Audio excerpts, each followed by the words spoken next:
You ready? 3, 2, 1. Hello, and welcome to the first ever episode of the Artist Podcast. I'm your host, Thomas Stein, and I'm here with my co-host, Charlie Wood. Yeah, mate, how you doing? Good, thanks, mate. A podcast has been something I've been planning for quite a while now, and finding the right reason to create one has always been a bit of a trouble. I messaged Charlie a few weeks ago pitching my idea, and it snowballed from there into the basis for this show. With the lockdown, we've decided to take full advantage of the situation and give it a go. The idea behind today's episode is to discuss with Charlie what we want to get from what we are creating here, and document the creative process of progressing the idea. Alright, Charlie, do you think we should give a slight rundown of what we do ourselves and try to avoid the truth, which would be not really anything? Yeah, that'd be perfect. Do you want me to go first, or do you want to go first? I'll go first, mate, that's alright. Yeah, cool. I've dabbled in a little bit of everything in my artistic career so far. I'm not really good at sticking to one thing. I jumped from studying animation at college to fine art at university to a master's degree in design. I haven't really been able to find a practice to hang my hat on quite yet. My latest projects have all been illustration based, but even they were from my university work. Lately, I've found myself watching a lot of TV and thinking about doing work, but I guess that's where this podcast comes in. Trying to create something that emulates the most exciting part of being involved in the art world, the conversations you get to have with people who also think a bit differently. Do you want to have a go now, Charlie? Yeah, I don't think I'll be able to speak as eloquently as you did, but yeah, so my name's Charlie. I'm a student at Teesside Uni to study my Masters in Fine Art. Much like Tom, I studied my BA there, BA in Fine Art at Teesside. As for my practice, I've dabbled in different types of mediums, predominantly video and audio.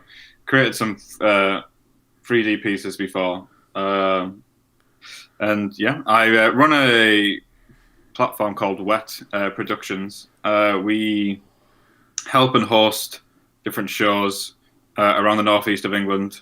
Currently on hiatus because of the whole lockdown and pandemic. So puts a spanner in the works, doesn't it? Yeah, exactly. Perfect time to start a podcast, and hopefully, something will grow from there. It is. It definitely helps having this time to. People are readily available. Yeah, exactly. That's definitely why it's good. So, should we discuss what we want to do with the show? Yeah, of course. I'll give it a rundown. Yeah. So the idea behind the Artist Podcast is to invite different artists in each week and interview them on their practices and their theories. The perfect situation at the moment is due to lockdown. We should be able to get a various amount of different artists to come in and talk to us just through online calls. We've got a couple in the pipelines, which are exciting if they ever don't back out on us. Yeah, we ever get round to them. Yeah. I think the term artist is I'm using it very loosely when it comes to the people we'll invite on the show. I would like to say that anybody who is creating work with a creative intent, so it could be anything from like a photographer to an artist to even someone who creates videos online or writes songs, anything that's made creatively, I would like to define as an artist and make them viable to come on and talk to us, if you would agree with that. Oh yeah, definitely. Anyone in the creative field, I feel like, is perfectly natural to come and talk to us about anything they'd like to. It doesn't necessarily have to involve art, but I feel like it's quite interesting to talk to artists about different fields. Yeah, anybody who's just been creative, I reckon we could give a good platform to. It's just finding the people who are willing to do it with us, really, isn't it? Yeah, I feel like a lot of people are very very excited to the fact to do it, but then when it comes to it, everyone gets a bit nervous and a bit like, oh, I don't know. I don't want to go on there. It is a scary thing. Being recorded, yeah. It's different, but I suppose, I don't know. We'll get used to it over time. Hopefully, by creating this podcast, we'll be able to develop our conversational skills quite decently. Oh yeah, definitely. Yeah. Our public speaking skills. One of the main things I want to do with the show is create some sort of free educational tool for people who need information on certain artists. Say if they're researching someone and we've interviewed them, it would be a perfect opportunity for them to come across an interview with them where they are talking about their ideas, and they'll be able to cite it and use it in essays or future projects themselves. Yeah, totally. That sounds perfect. Perfectly good. Yeah. What do you want from this podcast we're making? You just want the money, don't you, Charlie? The money. Yeah, the money. the 10 pence ad revenue every month. Yeah, exactly. If anything, all I want from this is being able to do something creative in the lockdown. I miss being able to host shows and do things with artists, and currently being stuck in the house all day every day is a bit sad. But hopefully this podcast will bring, if anything, it'll just create friendships. I hope we're going to try and connect with lots of different artists from all over the world. We're going to try to. Yeah, well, there's no reason that we shouldn't be able to connect with a lot of artists across the world. But over the last couple of years when I've been working, I've lost my sort of habit of going to different art shows and talking to people who are creating art. So I've sort of been missing out on that, and I feel like creating this podcast would be the perfect opportunity to sort of get back into that routine of talking to people who think creatively and have different ideas, where obviously it makes you a more creative person to be around them. Yeah, exactly. Be a perfect... Sorry, continue. I was just agreeing with you, yeah.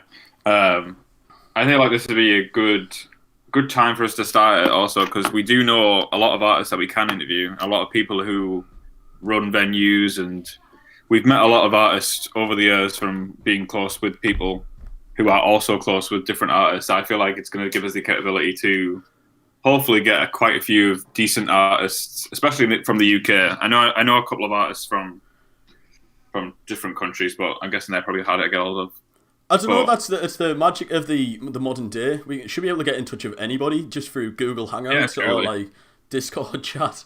We should be able to just get people to do online interviews. The audio quality mightn't be as good as a studio interview, but you should be able to get a wider specimen of people to come on and talk to us. Yeah, exactly. Obviously, these earlier episodes are going to end up being not perfect, but totally. I'm sure we're going to stumble and we're not going to do things as people probably want them to. No, I don't imagine we will. It's off the cut. It's what we're doing. Yeah. It's, we don't want to stick to a script or anything like that. We might have maybe if we're going to interview an artist, probably have 5 questions and then probably just ramble with them. Yeah, you do get into conversations with artists, especially back in the day at university. My favourite part of studying, which I generally did enjoy going to university, like the big nerd I am. But my favourite part of it overall was the artist lectures and the conversations thereafter, when you'd go to the pub with an artist and they'd talk to them further and on a more personal level than you would in a lecture hall. You feel more not entitled, but more welcomed to ask questions that you wouldn't do in front of a large group of people. Yeah. It breaks boundaries down, yeah. Yeah, and I feel like a podcast is the perfect sort of scenario to do that in. Yeah, totally. You'd be able to, like I say, go off the cut. We'll go through the main criteria, I guessing, from that artist. If they're known for this particular thing, we'll go through that, and then we'll go off the cut and ask them personal questions that they didn't want anyone to know.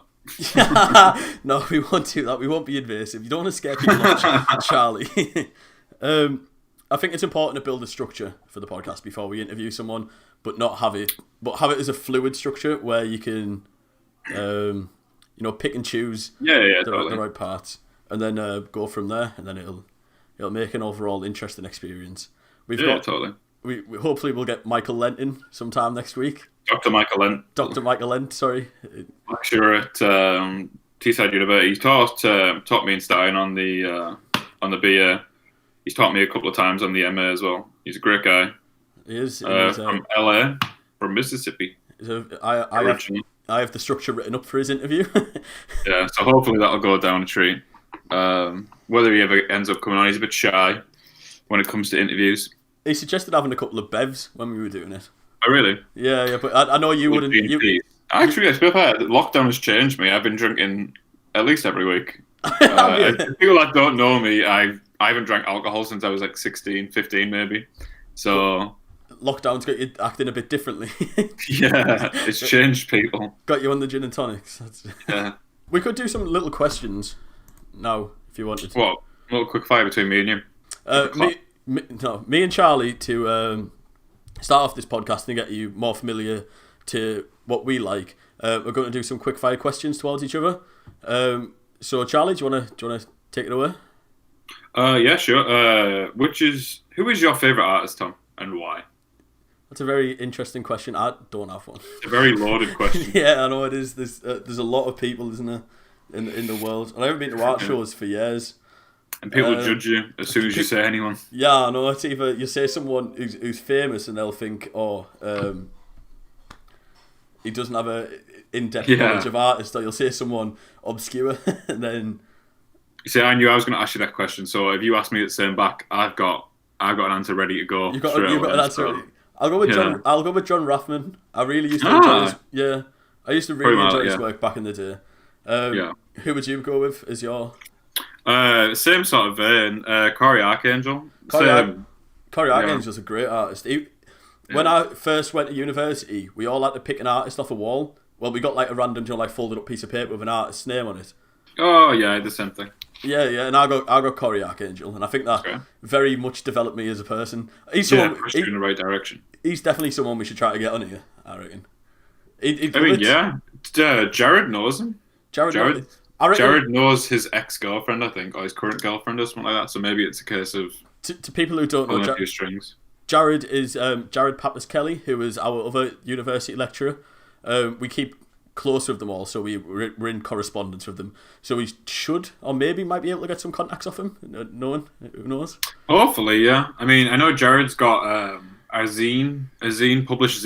professional published zine in the works, where he's currently working with the artist I've mentioned previously, who's, I can't remember what relation they are to Corey Archangel, but I know they were pretty close. So maybe, I know Jared's met him a few times, so maybe it's a case of pulling a few strings and then hoping. I reckon Corey Archangel definitely has a webcam. He's definitely one geezer. He's going to have a 1080p 60 frames type webcam. Yeah, he will do. A Logitech HD Pro. Yeah, exactly. Do you have any other questions? Or for you, what's your favourite piece of art? If you could name one. I couldn't even name a piece of art, but I could describe it. The Mona Lisa. The Mona Lisa, good answer. I'm joking. I like Edward Hopper's paintings. Do you know who did Nighthawks? I'm really into them. They're interesting pieces. Yeah, I like them. What would be your favourite piece? My favourite piece. Well, I'm gonna have to go with my also favourite artist's piece that I accidentally stumbled upon, because I remember back in I think my first year I'd created some. I wouldn't necessarily say it was Mario style, but it was some pixel style clouds going across a blue background, and I remember presenting it to the class, and they mocking me, saying that I just ripped off Corey Archangel. Because it does sound like you just to be fair, I'd never seen him before. Yeah. Tommy actually introduced me to him, like 2 months later. But apparently I ripped off Corey Archangel's piece Clouds, and I don't know. That's something that I have you ever seen? I always referred back to. Have you ever seen the Cocaine Buffet by Rob Pruitt? The New York. Yeah, where he'd made racist pieces of work, and he'd been ostracised by the. Oh no, I didn't know that. By the art community. So he created a room that was basically long mirrors with big lines of cocaine on them, and everyone. Yeah. I didn't know that was the reason to why he did it. I thought he just got loads of money, so he went crazy. No, he'd been ostracised by the community, that to buy his way back in, he just sort of sorted out a room. Put mirrors full of cocaine everywhere. Yeah, because then by the time the police came, it'd gone, wasn't it? Yeah. It'd gone, yeah. And just give snoots to anyone who came in. Fair. Which piece of art do you take most pride in that you have created? A personal piece of mine. Oh, well. I'd probably say, just because the fact that it was my degree, my final degree piece was the Material World. I'm pretty sure you're familiar with it. The Madonna piece. Yeah, you had Madonna's Material World played in the room. Yeah, some sort of like transient vaporwave-ish installation I created with Gematini, who will probably feature on the show at one time. Yeah, she's another member of Charlie's group Wet. That's pretty much where we established Wet together, which is. Like I mentioned previously, a happy memory, and it's also your collective. Yeah, our collective. We help run show, organise shows, blah blah blah. We run an artist residency online as well on Instagram. Do you want to drop the art? I'll pop it up on the screen at this point. Bloop. Yeah, of course. Oh, link in the description. Yeah, Merch their little top link. That's good. That's good. So I can do that. I can edit. Yeah. Um, mine would be my piece, the Scampy Town, the online comic that I made. Ah, yes, for your masters. Yeah, Good, that. the interactive comic where I developed a completely interactive, fully hand illustrated town, and you could click about and see all the different characters who lived in the buildings and like little comics about them. It was good to make, but it took a lot of hours. Is the service still running for the website? I think I still pay for it. I think it was only like £3.50 for the year. So. Oh really? That's cool. Yeah. Maybe shut that link up as well. Yeah, I'll put it in the So people description. can have a look. Link down in the description. Which has been your favourite exhibition that you have visited? That I visited. Yeah. Attended. Oh, I can't remember what the name was or why it was. I remember going to Leeds before I moved here with uni. Yeah, I remember. I was there. What was the show for? It was. It's like a big one. It was, yeah. It's like probably one of the biggest in the UK, but because I'm being recorded, my mind's gone blank. They had that car with no wheels. Yeah, the piece I'm thinking of is what's his name? It's worth mentioning right now. Benedict Drew. It was Benedict Drew's piece where he made like an installation with like I was gonna say like rocks and nature, and it was just sort of loud and very atmospheric. You remember it? I remember it. It was downstairs on the right. I remember going because I went there like after I went with uni. I went back like 3 times because I really connected with the piece. Yeah, that's good. How about yourself? I went to Venice. You can't name something that you featured in. I went to Venice, didn't I, for the Biennale? The Biennale. It was unbelievable, that entire experience. What was the favourite country, should we say, that you?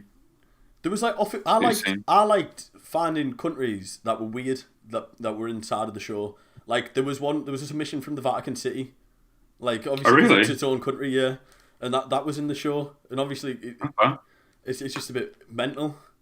But I suppose it's only down the road, isn't it? So yeah, they just drove it in a little portmobile. Yeah, exactly. There was a lot of stuff there. It was like 5 years ago now, so I can't. Yeah, it would have been a while ago. Recall all the memories, but it was just like a surreal experience walking around. Each room's a different masterpiece, if you know what I mean. Well, not a masterpiece. Eating a lot of pizza. It was good. Yeah, eating a lot of pizza. Still not as good as Papa John's. Drinking a lot of wine. It was limoncello, mate. Loads of limoncello. All right. We're into that. I think that's probably a good place to wrap it up. It's a good introductory episode. Yeah. Right, guys, thank you for listening. Today's episode has been more of an introductory episode before we start getting into the real meat with the interviews and subjects. It has been fun. Once again, thank you for listening.